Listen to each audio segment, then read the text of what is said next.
My name is Damali Ssali and I welcome you to this episode of the Ideation Corner. The Ideation Corner is a space where ideas are discussed and dissected. And today I host Winfred Nandawula, who is the founder of Tawaza, and she's going to tell us all about Tawaza. Winnie, you're very welcome. Thank you, Damali, for having me for this episode. My name is Winfred Nandawula. Tawaza is a development solutions hub. We are working with financial inclusion, using financial inclusion to be able to achieve at least 7 sustainable development goals. 7? And 7. Financial inclusion can help you at least attain those 7 goals, education, health, because of the different innovations that are now in the space of finance. Okay. Yes. And right now, what I can say about Tawaza is that it's been a journey after the pandemic. Yeah. When did you start it? I started in 2017. Okay. And 2017 was just advocacy. Let me go into this. Let me find out. I traveled all the way to Malawi. I went to Zambia trying to compare what's happening in the space for financial inclusion.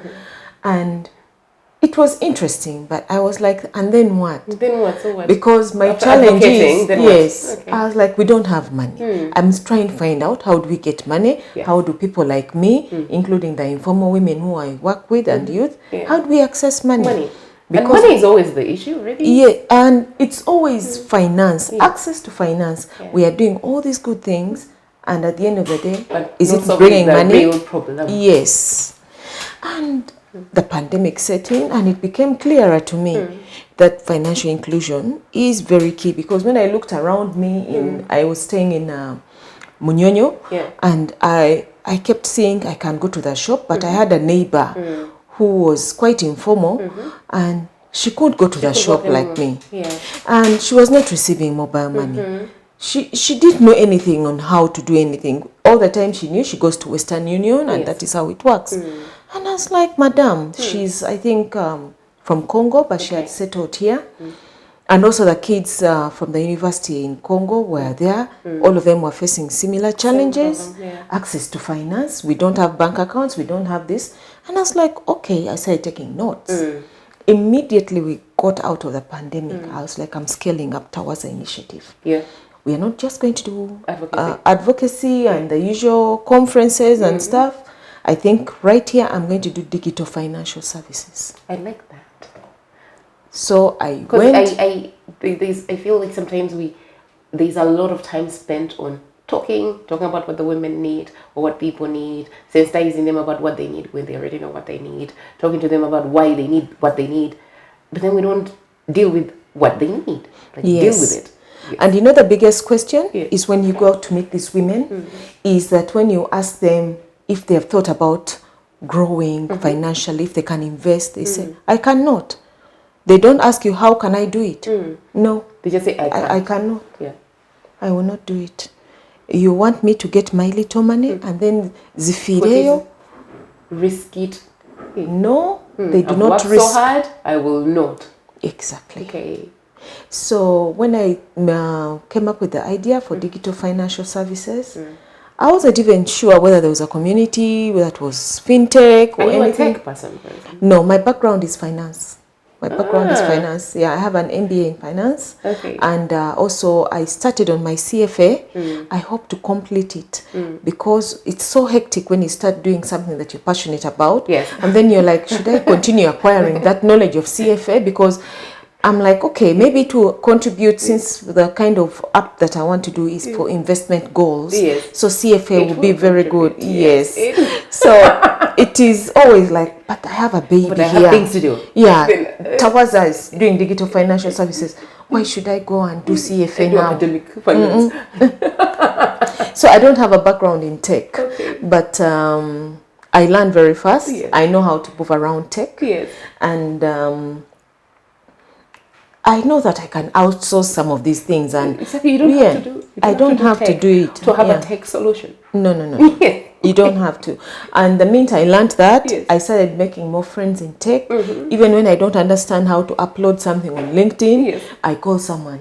Now this video, is it the type that goes on LinkedIn? And then they're like, no, I think you need to do it better. I'm like, but they told me I can use my phone. It's like, the quality is very poor. And I'm like, okay, I'll go and learn something new. So you keep improving. Yeah, but it's enjoyable. It's an enjoyable space. Challenge also comes in when you decide to start lending money. So Tawaza, sorry. Yes. What exactly does Tawaza do? You providing financial services to especially women, informal women? Yeah, informal women and youth. So you're availing them with money. Yes. This big wide access to finance. You're giving them the funds. They apply and then they get funds. Yes, they apply and they get small loans. They borrow money like 150 maximum. Yes. That's little what they need. That's all they need, because they are doing. One is paying school fees. She has a stock of bags of charcoal. Another one is doing tomatoes. Just wants to maybe add onions and potatoes into the business. So they don't take a lot of money, and this money is paid back within 2 weeks. Are you serious? Within a month. Yes, they don't want back that money in a short time. Yes, in a very short time, and they are not the kind that make too many decisions in a short space. So it is always the same kind of repetitive sort of cycle for them. If it's buying tomatoes, they'll go and buy tomatoes. If they want to add potatoes, it is potatoes they are dealing with. You cannot get them to start thinking of a grocery store very fast. She will think about it, but she'll want to put the spices and the salt right there. Then tomorrow she'll add sugar. Then she'll say, no, let me make it smarter. And then she'll improve on that, put cooking oil and all these other things. Slow organic growth. Yes, it is. Yes. Because the first time when I went in, I thought, I have some money here.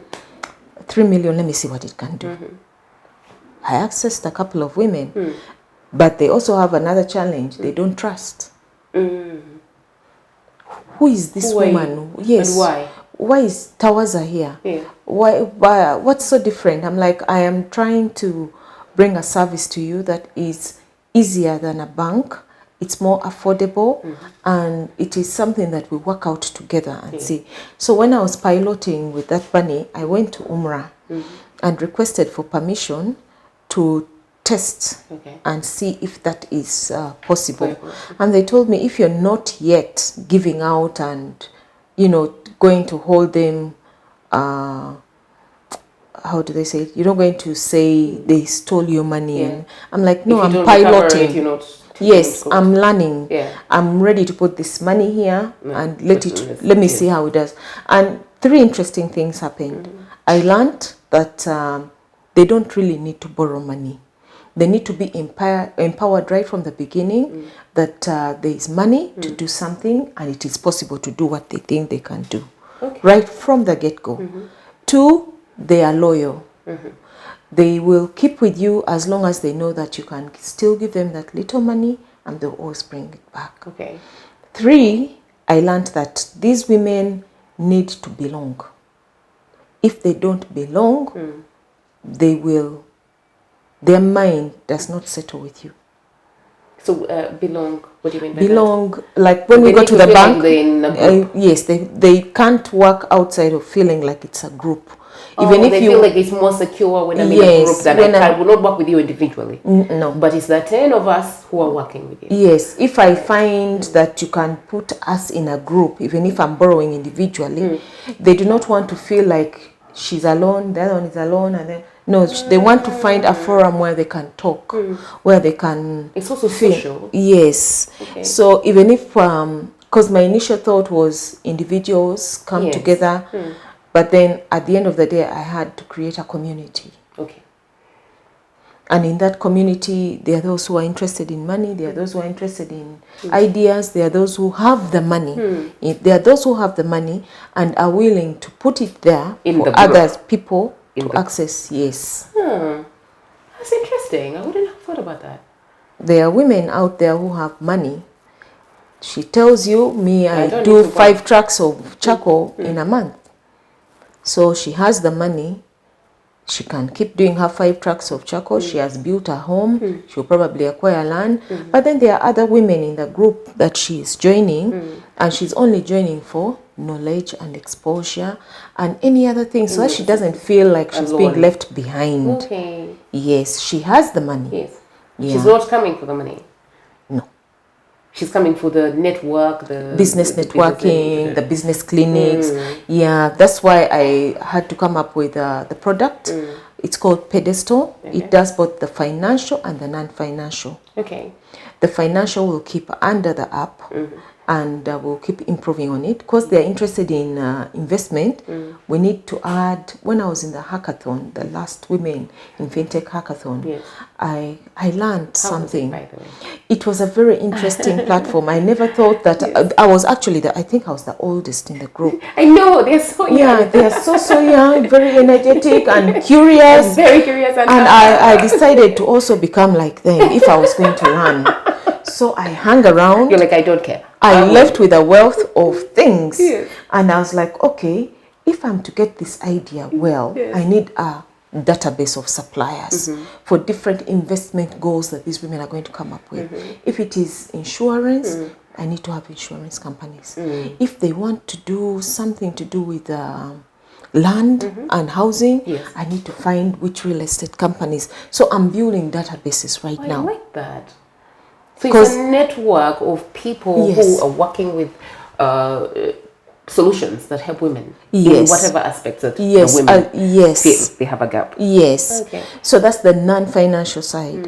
And then the non-financial side, you need to also let these people meet some of these people who are already doing things like that.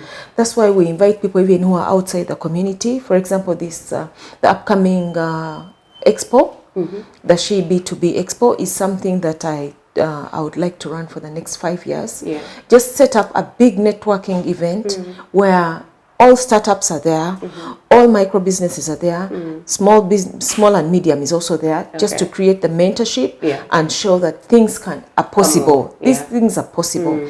So it is a version that I expect that as we've set up the clinics, the conferences, people are learning and people are getting comfortable. Building confidence is one of the things.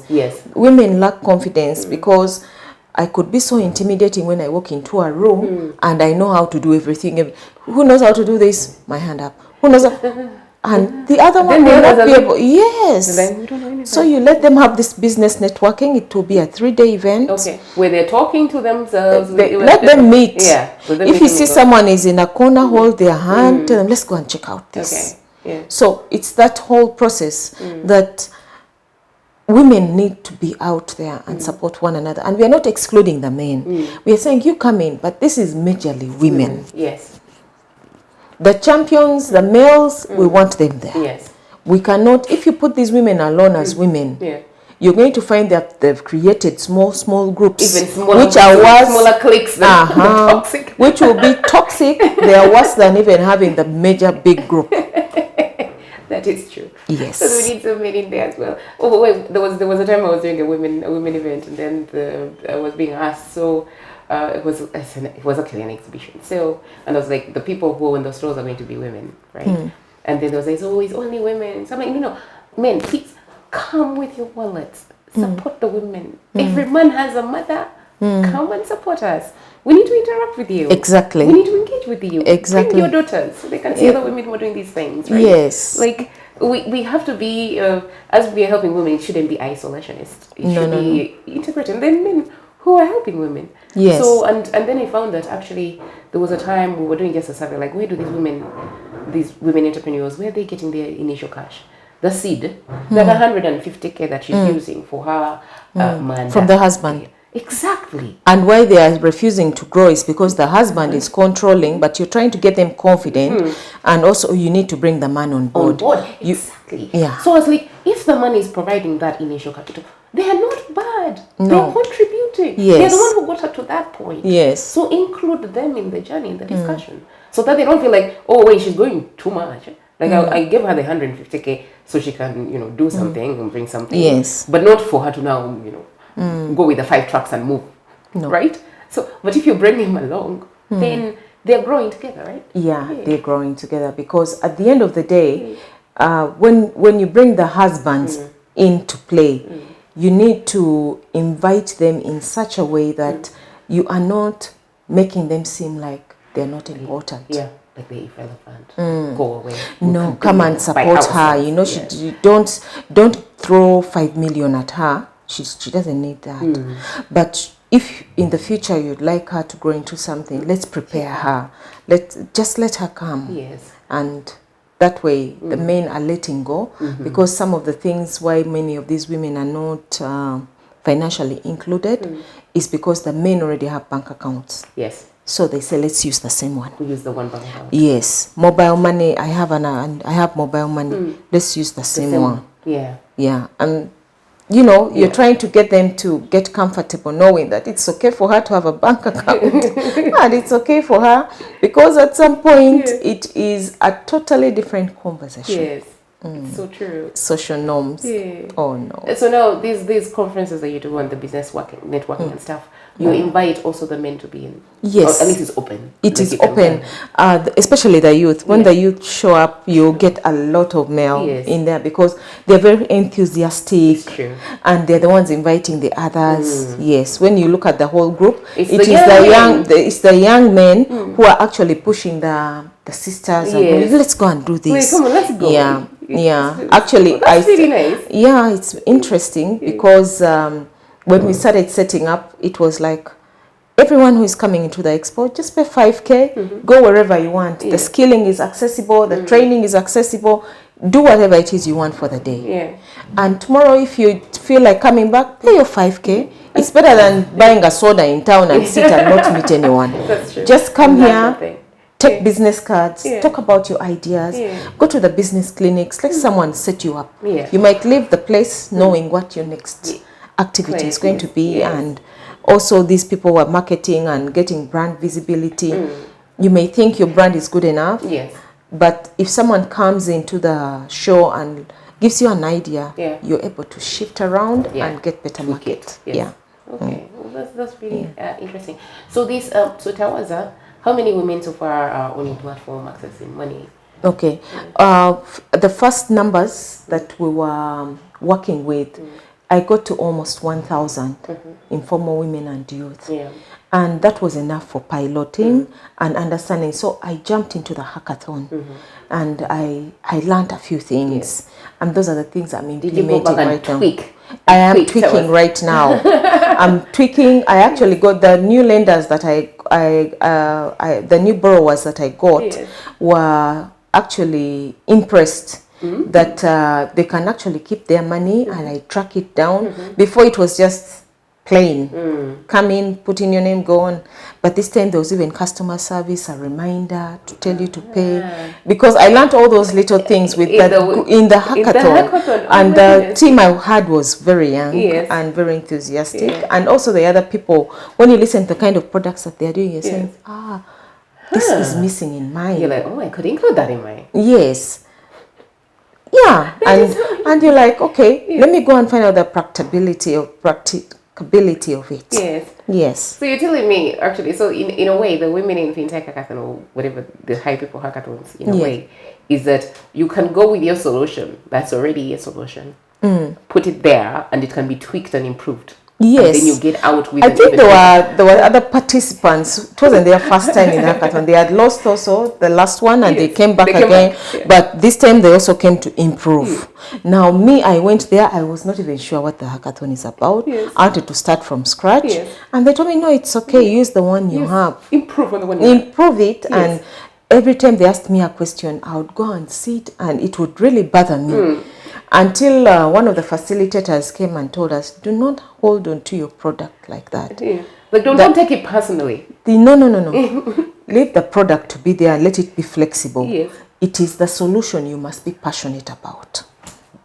The problem you're solving. Yes. And my mindset changed that even if you told me right here, right now, I think your product needs to have a little tweak like this. Oh, I'll go think about it and try it out. Because it doesn't hurt. You won't find it as a quick, because some people do. They develop something and they find every time you're trying to help them improve it, they take it as a critique. Yes. And that's when they're not focusing on the solution. They are not. They're focusing on their product. On the product. Yeah. So that was a huge change for you. A very huge mindset change for me. By the time I left the hackathon, I was like, okay, I may not participate in the next one, but at least I am glad that I got the opportunity to be part of these winning teams to come and sit here. Yeah. And then the ideas you get from all these young people. Like, yes, you're like, actually, I tried to follow up on 3 of them, and they're doing great. And I'm like, okay, I think this is good networking too. Yeah. Because you also have the young ideas and the way they're doing things, the way they're moving. And if you want the best ideas, those young ones are very nice. Those young, if I sat with my age mates, they're tired. They don't want to think. They're tired. Now the problem is. No, we're going to advocacy immediately. You start advocating for. Yes. You see, as soon as you told me that you went to do a digital financial service, and I was very happy because I'm tired of we women always talking about what we women need. Exactly. So as we have all sorts of reports. We need to start doing what we women need. Exactly. Yeah. Because I found that we've created careers out of, we women have created careers out of talking about what we need. What we want, what must be done. Yeah. And yet I'm like, there are some of us who could do something. Wherever you are, yes, the problems are there. But every one of us, if we can do something to help women. Yes. We women. Yeah. Someone asked me for my annual report, and I told them I think I have more videos of what I do than the written report, because I don't remember sitting down to write anything to report back because of the nature of the structure also of the organization. There is no one to sit down to do that. We are busy with the app. We are busy looking for women. We are looking for people to do different kinds of things. Creating a solution. Yes. Now you want me to write a report about what? I told the person, you know what? Send me someone. I'll give them the videos and I see what they can come up with. They told me, when you need an annual report. And I'm like, okay, I just not thought about it. I will make one, but can it be an activity? Then they told me, Winnie, you just like the doing part. You don't like these writing things. I was like, yeah. Yes, I want to act. No, you need a team member who writes, who is at the back. I don't have any of those because I've empowered people who are really informal. The doers. You need a technical, because the problem is now, the advocates need to read a report. Even if you give them a video, they say, where is the report? Yes. Which I think is a bit just stuck in the... It's because I'm now over the other side. I don't want to sit down and do this. Because when I went to look for sponsors for the upcoming event, they were like, do you have a report or something? Do you have a... like, I wrote a concept, isn't it? No, we need a report of some of the things you've been doing. I was like, okay, maybe I'll do that and I'll qualify next time. You moved on again to do it. I moved on and I was like, Winnie, go and make the offers, go and do what, and put this money together because you must do this. But this is an extreme change for you. Because before you were an advocate, all you do is write reports and talk about the reports. Right? Yes. And now you're in the other extreme where you only do it. I left this side completely. I changed my mind about so many things. And I thought, if I put out what I am doing, I am better than someone who is talking about it. True. Yeah. That's what I thought. I'm so glad you're active. Yes, I'm so glad. Because I think we need enough women who are doing something about the challenges that women face. So that we can be seen as solution providers. Yeah. Because at some point also the men get tired of the women always complaining. Exactly. Because also the other issue when it comes to doing this, taking action instead of talking about these things, is that there is no money. No one wants to give you to start. Yes. The money for startups is there, but again you need to be at a particular level of your particular point of your startup. So it is difficult down here, but when you get in and start doing and have faith in the solution that you're providing, it becomes easier, because right now I am seeing myself being confident enough to say, if I don't get the grant money, I can still do A, B, C, D. This and that. Yes. And I'm comfortable because it's what I'm doing. Yes. Yeah. And I can see that you're even passionate about it. Whether you get the grant money or not, you're doing it. Whether I have sponsors or not, I'm going to do all these things. I will look for the people to come and train. I'll go through the markets and tell them, leave that Mudala now, let's go. Yes. Let's do this. You're really all about the action now. Yes. Where do you see Tawaza in the next 6 to 10 months? Oh, Sub-Saharan Africa. I'll go. Yes, because that was the initial idea when I was advocating. Okay. But the challenge is if I do not have a pilot sort of model, a working model that I cannot go and try it and expand on it. Yes. So I am building this one here. If it works well, I'll put 2 more points. Yes. One at the extreme south. Then I'll pick one somewhere in East Africa. And say, let's see what happens. Yes. And you're happy to tweak it depending. Okay. And then if I can do that for the next 4 years, towards the end of maybe 5 years, I can say, let me add 3 countries. Boom. Because then, by the time you have 3 successful countries, you can always add 3 more. Scale. Yes. The scaling up becomes easy when you've handled the 3. So doing the other 3 will be easy. So 6 countries is good enough for me in Sub-Saharan Africa, as long as the women are being reached. That's where I see myself. So much, Winnie. Is there any last words, anything you like? And by the way, I will hold you to that. Yes. I'll be like, Winnie, where are we? If it wasn't for the pandemic, I was already in Malawi, Zambia. Here I was. I was going to grab all those things, but thank God, high people came in. And they took me through some of those drills, and I was like, create a solution. Yes. Now let me really sit down, and the things that we were taught, I really go back to them, and I'm like, okay. The principles, the same principles. Yeah. So Winnie, unfortunately, we're out of time. Are there any last things, any last words you'd like to say? Anything we haven't touched? I think one of the things that I'd really love to put out there is that do not get tired of dreaming. And when you identify a solution to a problem you're solving, look for a network and get into it. Women, we have been encouraged to join networks, but do not join the network when you're not doing. You get lost in it.